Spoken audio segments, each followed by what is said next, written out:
Hello guys, ఎట్లున్నారు? I hope you people are doing cool.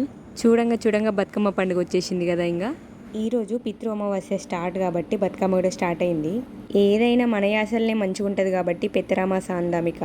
ఈ 9 days of special బతుకమ్మస్లో first day of Bathukamma అని ఎంగిలిపూల బతుకమ్మ అంటాం కదా. మన తెలంగాణలో అందరూ మస్తు ఎంజాయ్ చేస్తుంటారు ఇప్పటికీ.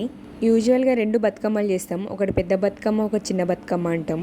బతుకమ్మలో ఏ పూలు ఏ వరుసలో పెట్టినా కూడా ఫస్ట్ వరుస మాత్రం మ్యాండేటరీగా తంగేడు పూలకే ఉంటుంది. మన బతుకమ్మకు వాడే ప్రతి పువ్వు ప్రతి ఆకు కూడా దానికి సిగ్నిఫికెంట్ మెడిసినల్ ప్రాపర్టీస్ కలిగి ఉంటుంది. ఇక్కడ చూసుకున్నట్లయితే మా అమ్మ 2 బతుకమ్మలు తయారు చేసింది, ఒకటి పెద్ద బతుకమ్మ, ఇంకోటి చిన్న బతుకమ్మ. మా సైడ్ అయితే పొద్దున్నే బతుకమ్మలు వేడిచి దేవుని ఇంట్లో పెడతాము, మళ్ళీ సాయంత్రం తీసుకెళ్లి ఆడుకుంటాము. బతుకమ్మలు చేసేటప్పుడు ఎవరికి నచ్చిన కలర్ కాంబినేషన్ పూలు వాళ్ళు యూజ్ చేస్తారు.